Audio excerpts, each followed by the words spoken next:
Bismillahirrahmanirrahim. Assalamualaikum warahmatullahi wabarakatuh. Semangat lagi sahabat-sahabat semuanya, kembali lagi pada channel manajemen SSHCL yang akan membawa teman-teman semuanya kita belajar bersama untuk membangun bisnis yang sustainable dan autopilot.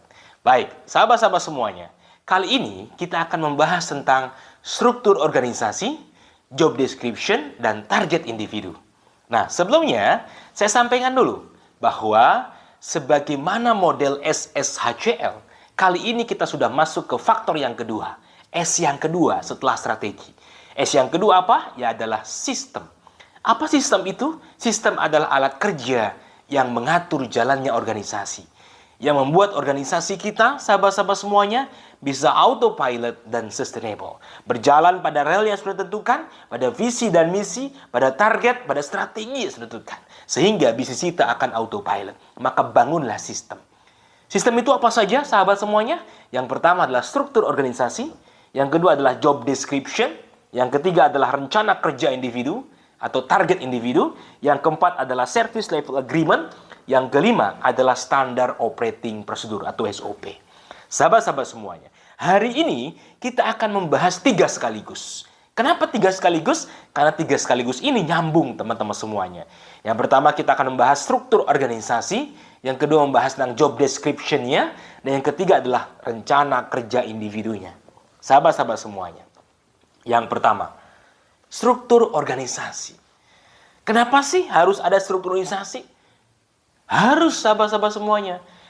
Berapapun jumlah karyawan kita, bahkan karyawan kita masih merangkap-rangkap.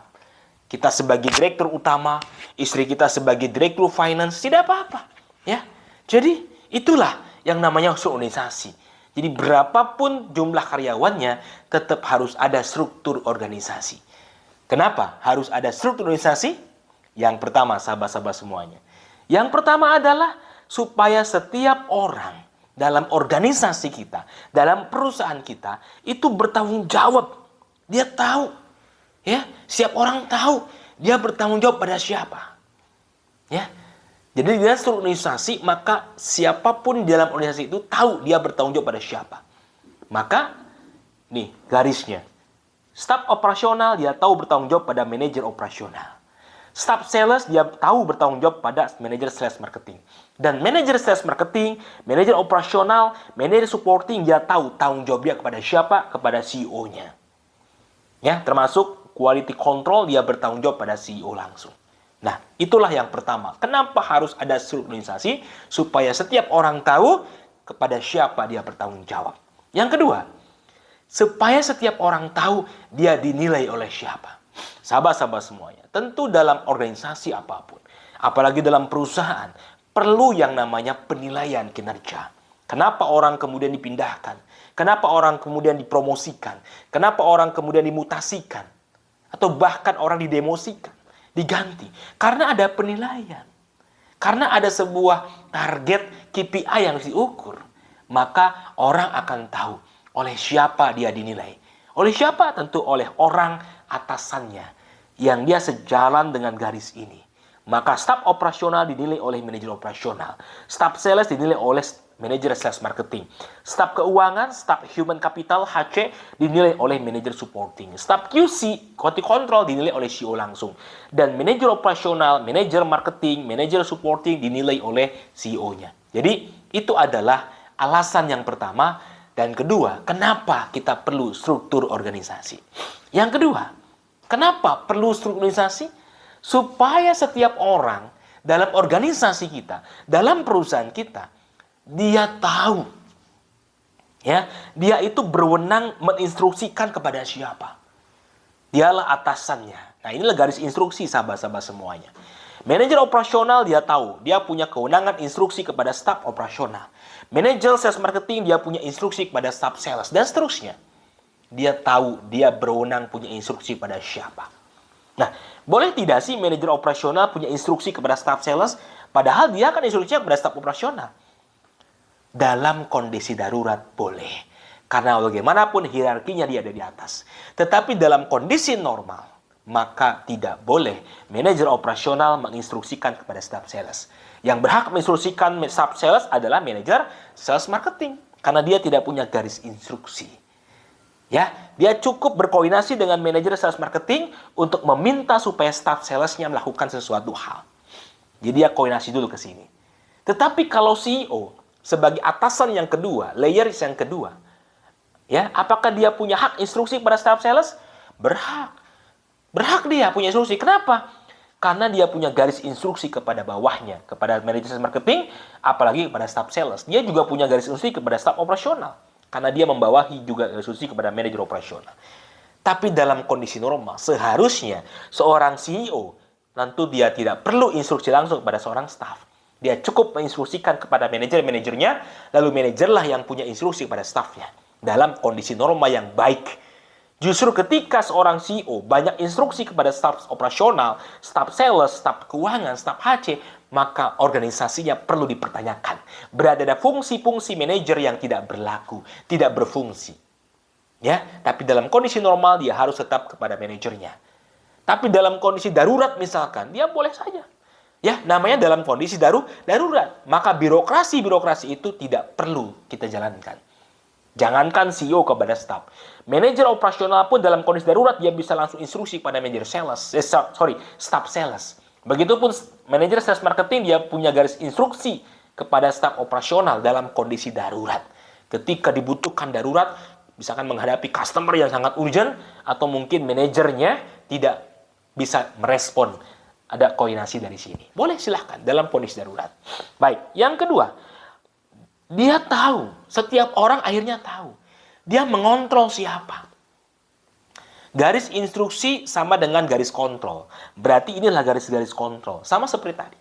Maka siapa yang ada di atas, dia punya kewenangan dan bertanggung jawab untuk mengontrol timnya. Yang ketiga, setiap orang akan tahu bertanggung jawab atas pekerjaan siapa. Manajer operasional, dia bertanggung jawab atas pekerjaan staf operasional. Manajer sales marketing, dia bertanggung jawab atas pekerjaannya staf sales. Manajer supporting, dia bertanggung jawab atas pekerjaan staf keuangan dan staf HC. Dia tahu, tanggung jawabnya tidak hanya instruksi, tidak hanya kontrol, tapi juga dia tahu bertanggung jawab atas pekerjaan siapa. Oke? Makanya tadi balik lagi, secara garis ke atasnya, seseorang yang ada di bawah, maka dia bertanggung jawab melaporkan report pekerjaannya kepada atasan yang menjadi garis instruksinya. Nah, yang selanjutnya, kenapa sih pentingnya struktur organisasi? Kalau tadi garis instruksi, kalau tadi garis kontrol, ya, ini adalah setiap orang akan tahu dia bisa berkoordinasi dengan siapa. Inilah garis koordinasi sahabat-sahabat semuanya. Ya, garis koordinasi seperti ini. Ya, manajer operasional tentu dia bisa berkoordinasi dengan sales marketing. Manajer operasional dia bisa koordinasi dengan sales staff supporting. Staff operasional pun bisa koordinasi dengan staff sales. Bisa dengan staff keuangan, bisa dengan staff HC. Quality control memang dia tidak punya garis instruksi. Tetapi dia punya garis koordinasi dengan para managers dalam melakukan quality control. Ya, itu garis koordinasi. Jadi dia tahu berkoordinasi dengan siapa. Kalau tadi instruksi, kalau ini koordinasi. Koordinasi. Ini penting supaya orang tahu dengan siapa dia koordinasinya. Urusannya apa? Urusan finance ya dengan manajer supporting kalau dia sebagai manajer operasional. Ya, begitu juga sebenarnya antara manajer operasional dia bisa berkoordinasi langsung dengan staff-staff di bawah staff marketing. Dia boleh koordinasi langsung dengan staff sales. Dia koordinasi, kalau koordinasi bebas dengan siapapun sesuai dengan urusannya. Nah, sahabat-sahabat semuanya, itulah yang menjadi alasan kenapa pentingnya struktur organisasi. Oke, baik. Selanjutnya, bagaimana sih caranya menyusun struktur organisasi? Nah, caranya yang pertama adalah, yang paling penting adalah sesuaikan dengan kebutuhan organisasi. Sesuaikan dengan kebutuhan perusahaan. Struktur organisasi itu adalah turunan daripada strategi perusahaan. Jadi, jangan bikin struktur organisasi dulu sebelum membuat visi, misi, dan target dan inovasi. Karena seharusnya yang namanya struktur organisasi itu adalah disesuaikan dengan kebutuhan strategi. Ya, kebutuhan strategi, visi, misi, dan target inovasi. Jangan kebalik. Ya, struktur organisasi itu adalah disesuaikan dengan strategi, visi, misi, dan target organisasi. Sahabat-sahabat semuanya, jangan kebalik. Jadi strategi dulu, baru struktur organisasi. Karena struktur organisasi itu menjawab daripada strategi perusahaan. Bisa jadi, dalam kondisi tertentu, misalkan di tahun tertentu, strategi perusahaan akan mengembangkan sebuah bisnis baru. Sebuah usaha baru. Karena ada peluang. Maka, dalam kondisi seperti itu, di tahun itu, maka perusahaan harus membuat struktur organisasi baru tambahan. Misalkan unit bisnis A. Ya, ketika strateginya akan membangun unit bisnis A, maka bikinlah struktur organisasi baru. Atau dalam suatu ketika, target perusahaan itu betul-betul sedang membangkitkan salesnya, maka harus menguatkan struktur organisasi sales. Atau dalam kondisi tertentu, perusahaan sangat mentargetkan karena ada persoalan operasional. Banyak produk yang rusak, banyak produk yang gagal. Maka dia akan menguatkan struktur organisasi di bagian operasional. Suatu ketika, perusahaan itu sangat sedang betul-betul melakukan transformasi human capital, manusianya. Maka dia akan membentuk, menguatkan struktur organisasi di bidang human capital. Tergantung. Sebuah perusahaan ternyata sudah membesar, maka dia butuh kontrol yang begitu besar. Maka dia akan membentuk sebuah unit khusus yang namanya quality control.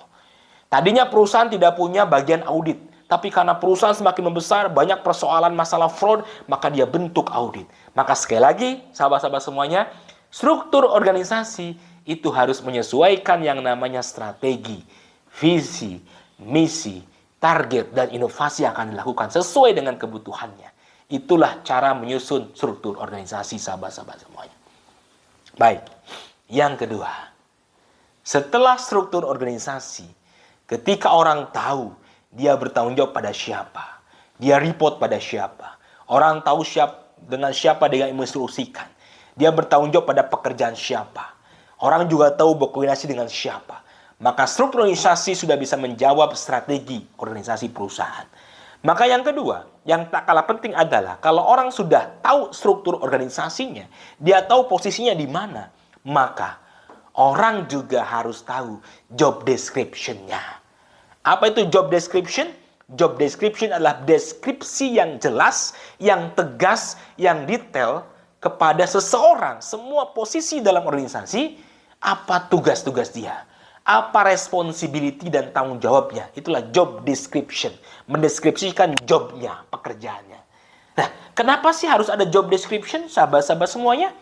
Jawabannya adalah supaya setiap orang tahu tugas dan tanggung jawabnya. Ya, maka membuat job description itu harus detail. Harus bisa memberikan sebuah pernyataan orang itu, posisi itu bertanggung jawab terhadap apa. Tugas dia apa. Contohnya seperti ini, CEO. CEO bertanggung jawab terhadap seluruh target kerja perusahaan. Baik itu operasional, baik itu sales marketing, baik itu keuangan, human capital, dan sebagainya. Seorang quality control, apa job description-nya? Membantu CEO dalam melakukan kontrol.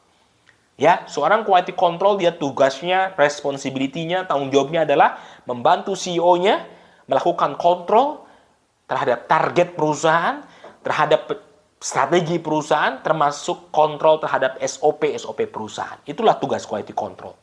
Contoh lagi nih, apa job description manajer operasional? Manajer operasional bertanggung jawab terhadap target kerja operasional, produksi atau pelayanan kepada pelanggan. Termasuk customer service di situ, production product di situ, dan operasional produksi.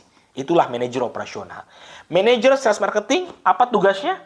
Bertanggung jawab terhadap target kerja, sales atau penjualan, pengembangan jaringan penjualan, misalkan bikin agen, bikin mitra, distributor, segala macam. Dan dia juga melayani, melakukan tanggung jawab terhadap pelayanan pembelian produk. Ya, misalkan ada sales di counternya, ada sales di di gerainya. Dia bertanggung jawab melakukan penjualan, melayani penjualan transaksi. Itulah job description dari manajer sales dan marketing. Manajer supporting, apa saja tugasnya? Dia bertanggung jawab terhadap target kerja keuangan. Dia juga bertanggung jawab terhadap target kerja HRD atau human capital hari ini. Dia juga bertanggung jawab terhadap target kerja general affair. Di situ ada OB, ada GA, ada purchasing, ada maintenance, aset, dan sebagainya. Dia juga tentu bertanggung jawab ke semuanya itu, baik keuangan, human capital, GA, dan sebagainya, IT termasuk itu, untuk mendukung jalannya operasional dan sales di perusahaan itu. Itulah tugas tanggung jawab manajer supporting. Jadi sahabat-sahabat semuanya, ketika tim kita, ketika karyawan kita tahu tanggung jawabnya, tahu job description-nya dengan jelas, maka dia akan betul-betul berjalan bekerjanya. Tidak hanya tahu posisinya, dia berinstruksi kepada siapa, dia bertanggung jawab pada siapa, dia berkoordinasi pada siapa, tapi dia juga tahu responsibility-nya sebatas apa. Job description bukan berarti karyawan akan terkotak-kotak seperti silo. Tidak. Tapi job description menjelaskan, mendefinisikan secara jelas tanggung jawabnya. Tapi dalam realitanya, dalam pelaksanaannya, jangan terkotak-kotakan. Maka ada namanya teamwork, ada namanya kerjasama. Ketika ada satu posisi yang tidak sanggup mengerjakan, maka posisi yang lain walaupun bukan job desk-nya, dia tetap harus bisa bantu pekerjaan temannya. Tetapi job desk bicara masalah responsibility. Siapapun yang mengerjakan, tapi responsibility-nya, pertanggung jawab atas kinerjanya kepada yang diberikan job description-nya. Walaupun yang mengerjakan bisa siapapun, di luar daripada unitnya, di luar dari departemennya, di luar dari job desk-nya. Itulah job description, sahabat-sahabat semuanya. Baik, ya, struktur organisasi sudah, job description sudah, maka yang ketiga, karyawan tim kita akan bekerja autopilot ketika mereka juga tahu target-target kerjanya. Dia tidak hanya tahu struktur organisasinya, dia tidak hanya tahu job description dan tanggung jawabnya, tapi dia juga tahu apa target pekerjaan dia. Supaya apa? Supaya dia akan mencapai target achievement orientation dan bekerja sesuai autopilot. Pertanyaannya, kenapa sih harus ada target kerja? Kenapa sih harus ada rencana kerja individu? Jawabannya adalah supaya setiap orang tahu target kerjanya apa. Jangan sampai dia hanya tahu posisinya, dia hanya tahu pekerjaannya, tapi dia nggak tahu target-targetnya. Itulah kenapa perusahaan kemudian jarang mencapai target. Karena nggak jelas targetnya. Maaf. Bayangkan kalau karyawan tahu target kerjanya, maka dia akan fokus pada targetnya. Dia juga akan mengevaluasi dirinya sendiri, apakah sudah tercapai target atau tidak. Sahabat-sahabat semuanya, itulah fungsi daripada target. Maka pastikan setiap posisi ini ada target kerjanya. Dari mulai level CEO sampai level staff ada target kerjanya, sahabat-sahabat semuanya. Yang kedua, kenapa harus ada target kerja? Kenapa harus ada rencana kerja individu? Supaya setiap orang bisa dievaluasi kinerjanya. Jadi bayangkan tadi, kan setiap atasan punya garis kontrol. Setiap atasan punya garis penilaian kinerja. Nah, kalau tidak ada target kerja, hanya ada job desk, bagaimana mengukur kinerjanya? Maka harus ada target kerja, sahabat-sahabat semuanya. Yang kedua, dia bisa mengevaluasi kinerja. Evaluasi itu digunakan untuk apa? Yang pertama, bisa menjadi evaluasi kenaikan kompensasi. Ingat, salah satu motivasi daripada tim kita adalah mendapatkan kompensasi terbaik sesuai dengan kerjanya. Bagaimana kalau nggak ada target kerja? Mengevaluasinya kan susah. Tapi kalau ada target kerja, dia bisa dievaluasi, dan evaluasi itu bisa memberikan hak kompensasi yang terukur dan objektif dan proporsional dan adil. Kemudian yang kedua, peningkatan karir. Bagaimana kalau kita tidak pernah mengukur target kerja individu? Bagaimana kita menetapkan, oh si A layak ditingkatkan karirnya, oh si B layak dipromosikan? Maka evaluasi kerja juga punya fungsi terhadap untuk bisa memutuskan kenaikan karir dan karir pers karyawan kita. Yang ketiga, atau bahkan sebaliknya, siapa yang akan kita demosi? Siapa yang akan kita ganti orangnya? Maka harus ada pengukuran kinerja dari target-target kerja individu. Ya, sampai kemudian bahkan diberhentikan karyawan tersebut, diberhentikan dari jabatannya segala macam karena ada target kerja yang jelas dan dievaluasi. Itulah fungsi daripada target kerja individu. Sahabat-sahabat semuanya. Lalu bagaimana menyusun target kerja individu itu? Bagaimana caranya? Ini tahapan-tahapannya dan prinsip-prinsipnya. Yang pertama, target kerja individu itu harus turunkan dari target perusahaan. Ingat, kita belajar strategi S yang pertama. Ada visi, misi, target, kemudian analisis SWOT, analisis problem solving, analisis resiko, kemudian inovasi. Di situ ada target perusahaan. ada target sales perusahaan, ada target operasional perusahaan, ada target keuangan, profitabilitas perusahaan.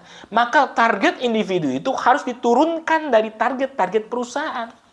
Nih, dari target perusahaan, turunkan menjadi target-target departemennya, target unit-unit kerjanya. Dari unit-unit kerja, turunkan menjadi target-target individu. Maka prinsip yang kedua, target individu itu kalau ditotalkan itu harus bisa berkontribusi terhadap target perusahaan. Target-target para staf berkontribusi terhadap target para unit kerjanya. Target-target unit kerja, target-target para manajer departemen, manajer bidang, dia kalau target-target itu dikumpulkan, maka dia berkontribusi positif lurus terhadap target perusahaan itu. Jadi itulah masalah target. Jangan perusahaannya punya target A, individunya punya target yang lain lagi. Harus. Ya, kalau target perusahaan salesnya adalah 100 miliar, kita punya sales sebanyak 10, maka pastikan 10 sales itu kalau di total targetnya, totalnya 100 miliar. Jangan kurang. Lebih boleh ya, lebih boleh, tapi kurang jangan. Pastikan semua target-target individu bisa berkontribusi terhadap pencapaian target perusahaan, jangan kurang, lebih boleh. Yang ketiga, tambahkan target detail dari target perusahaan, yaitu target hasil, yaitu target proses. Sahabat-sahabat semuanya, kalau kita bicara target perusahaan, biasanya bicara hanya hasil, biasanya hanya bicara result, biasanya hanya bicara hasil akhir. Misalkan target sales sekian ratus miliar, target profit sekian persen, target operasional misalkan jangan sampai ada yang gagal produknya. Ya, itu adalah target-target yang namanya target perusahaan. Biasanya bicara hasil. Tapi target individu biasanya tidak hanya ditargetkan hasil kerjanya. Seorang sales tidak hanya ditargetkan, oh kamu harus salesnya dalam 1 bulan ini 1 miliar. Tidak hanya itu, tapi dia juga diberikan target proses. Misalkan adalah target kunjungan customer-nya. Target kunjungan customer itu kan target proses. Ya. Itu prinsip yang ketiga. Prinsip yang keempat, dari setiap target individu, misalkan individu itu seorang staff sales, dia punya target 3. Yang pertama, salesnya sekian miliar. Yang kedua, dia kunjungan kepada customer minimal sekali dalam sebulan. Yang ketiga, dia targetnya membentuk jaringan-jaringan distribusi. Ada 3 target. Nah, tentu saja setiap target itu punya bobot yang berbeda-beda. Bobot itu adalah tingkat kepentingan. Ya, dari 3 target seorang staff sales, mana yang paling penting? Misalkan yang paling penting adalah hasil akhirnya, salesnya. Yang kedua apa? Yang kedua adalah target kunjungannya. Baru yang ketiga adalah target pembentukan distribusi. Maka sahabat-sahabat semuanya, dari 3 target itu, kita harus menentukan mana yang paling penting. Bobotnya yang paling penting itu yang paling besar, sahabat-sahabat semuanya. Jadi, itulah 4 yang namanya prinsip dan tahapan menyusun target individu. Nah, sahabat-sahabat semuanya, seperti ini. Ini contoh ketika kita membahas tentang target perusahaan kan. Ada perspektif pembelajaran pertumbuhan, perspektif bisnis internal, perspektif pelanggan, perspektif keuangan. Ini masing-masing adalah target atau KPI perusahaan. Ya, ini KPI perusahaan, sahabat-sahabat semuanya. Dan ini adalah semua adalah KPI hasil. Hasil akhir yang kita lihat. Kompetensi karyawan, produktivitas, kesejahteraan karyawan, produk gagal, kepatuhan SOP, jumlah follower, jumlah pelanggan, jumlah mitra, tingkat kepuasan pelanggan, revenue, profitabilitas, zakat sedekah. Ini adalah KPI hasil daripada target perusahaan. Nah, bagaimana mendetailkan target individunya? Ini contoh. Contoh seorang manajer sales marketing. Dia dikasih target 5. Pertama, revenue, produk yang terjual. Kedua, penambahan pelanggan baru. Ketiga, distributor mitra baru. Keempat, jumlah follower sosmed. Nah, yang 4 ini yang saya tidak hijaukan, ini adalah sudah termasuk daripada target perusahaan. Jadi target perusahaan yang tadi, itu dikontribusikan oleh manajer sales. Ya, dikontribusikan oleh manajer sales. Yaitu apa tadi apa? Revenue perusahaan, penambahan pelanggan baru, distributor baru, dan jumlah follower sosmed baru. Itu adalah target-target individu dari seorang manajer sales marketing, ya sahabat-sahabat semuanya, yang bicara hasil, yang nyangkutnya dengan target perusahaan. Tapi ada juga target tambahan sebagai individu manajer sales marketing apa? Kunjungan pelanggan yang sudah existing atau lama.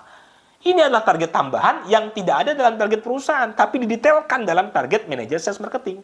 Jangan lupa, sama seperti menyusun target perusahaan, ada targetnya, ada measure atau angkanya, dan ada bobotnya. Ini adalah pastikan setiap target individu ada angkanya. Ada angkanya. Berapa rupiah target revenue-nya, berapa banyak pelanggan barunya, berapa banyak mitranya, berapa banyak follower-nya, dan berapa banyak kunjungan dalam sebulan. Lalu setelah measure atau angka, pastikan ada bobot.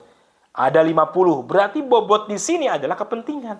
Dari 5 target seorang manajer sales marketing, yang paling besar kepentingannya apa? Yang paling diukur tingkat paling pentingnya apa? Ternyata revenue, 50%. Nomor 2 apa? Nomor 2 adalah penambahan pelanggan baru, 20%. Sisanya 10%, 10%, dan kalau di total sahabat semuanya, pastikan 50 tambah 20, tambah 10, tambah 10, tambah 10 adalah 100%. Jadi bobot total harus 100%, bobot adalah menentukan, memperlihatkan seberapa penting dari target itu dalam sebuah individu. Jadi jangan sama bobotnya, harus proporsional sesuai dengan tingkat signifikasi terhadap pencapaian perusahaan. Contoh yang kedua, yang namanya manajer operasional. Manajer operasional ada 4 target misalkan. Nih lihat, produk gagal, tingkat kepuasan pelanggan. Yang saya tidak hijaukan adalah itu target perusahaan yang sudah masuk tadi. Tapi kita tambahkan target individu seorang manajer operasional yang belum tentu ada di target umum perusahaan. Tapi dia detailkan, ada yang hijau.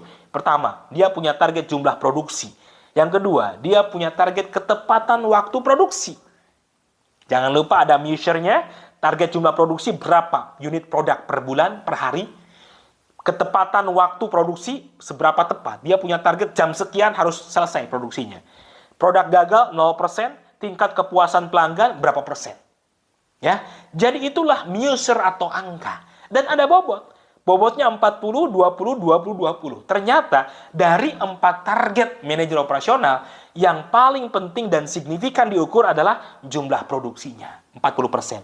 Sisanya ketepatan waktu produksi, banyak produk atau gagal, tingkat kepuasan customer itu bobotnya sama 20, 20, 20. 40 tambah 20 tambah 20, 20 itu sama dengan 100%. Contoh yang ketiga terakhir. Bagaimana menyusun target individu seorang manajer supporting. Ada 8 target. Banyak sekali. Karena supporting itu memegang keuangan, human capital, general affair, IT, dan sebagainya. Lihat, yang putih-putih ini adalah target-target yang diturunkan dari target perusahaan. Sama. Profitabilitas, kepatuhan pada aturan pemerintah, kesejahteraan karyawan, kompensasi yang diberikan, kompetensi karyawan, training dilakukan, produktivitas karyawan, nilai kinerja karyawan. Itu adalah target-target individunya. Yang itu sejalan dengan target perusahaan. Maksudnya sejalan ya, yang sudah ada dalam target perusahaannya. Tapi ditambahkan juga target-target prosesnya. Ya, yang mendetailkan target-target utama perusahaan. Contohnya apa? Dalam keuangan, berapa banyak piutang penjualan? Pencatatan keuangan akuntansinya harus baik. Kemudian pemenuhan kebutuhan rekrut karyawan. Itu adalah ada 8 target. Dan seperti biasa, jangan lupa, yaitu adalah ada measure atau angkanya. Ya, maka target itu harus ada measure. Profitabilitas berapa persen? Kepatuhan pada aturan perusahaan, pemerintah harus 100% misalkan. Ya, kemudian piutang penjualan. Ya, itu tertagih 100%. Pencatatan keuangan akuntansinya 100% sesuai dengan jurnalnya. Kesejahteraan karyawan 100% diberikan. Kompetensi karyawan harus 100% misalkan. Produktivitas karyawan, kinerja karyawan 100%. Ya, atau rata-rata berapa persen produktivitasnya? Tidak 100% misalkan. Ada yang 90, 80, tapi rata-rata misalkan 90%. Dan terakhir, pemenuhan rekrut karyawan. Kalau ada karyawan direkrut, itu terpenuhi 100%. Itu measure-nya. Dan bobotnya bagaimana? Bobotnya bisa kita lihat, ternyata yang paling besar bobotnya, yang paling diukur signifikan, yang paling penting apa? Profitabilitas, 30% bobotnya. Sisanya yang lain berapa? 10, 10, 10, 10. Berarti dari 8 target, bobot yang paling besar adalah profitabilitas. Yang lainnya bobotnya 10, 10, 10 sama semuanya. Maka di total 30 tambah 10, 10, 10, 10, 10, 10, 10, totalnya 100%. Sahabat-sahabat semuanya, demikian. Itulah kita bicara sistem. Yang pertama adalah membangun struktur organisasi. Yang kedua adalah menyusun job description-nya. Dan yang ketiga adalah menentukan target-target individu karyawan atau rencana kerja karyawan. Kalau tiga ini kita bangun, kalau tiga ini kita susun, maka insya Allah perusahaan, organisasi akan autopilot karena seorang karyawan, seorang pegawai, seorang tim kita, siapapun tim kita, posisinya apa, termasuk CEO-nya, dia tahu posisinya ada di mana karena struktur organisasinya jelas. Dia tahu responsibility-nya sebatas apa karena dia tahu job description-nya. Dan yang ketiga, dia tahu target apa yang akan dia capai sehingga bisa dievaluasi dan dia juga bisa mengevaluasi diri karena ada target kerja individu. Sahabat-sahabat semuanya, demikian materi kita hari ini. Mudah-mudahan bermanfaat. Mudah-mudahan bermanfaat. Silahkan sebarkan sebanyak-banyaknya. Dan mudah-mudahan menjadi amal jariah buat kita semuanya. Amal dan ilmu jariah terus mengalir. Mohon maaf jika ada kesalahan. Setiap kesalahan datang dari saya sebagai yang fakir ilmu. Dan setiap kebenaran datang dari Allah Subhanahu wa Ta'ala. Billahi taufik wa hidayah. Assalamualaikum warahmatullahi wabarakatuh.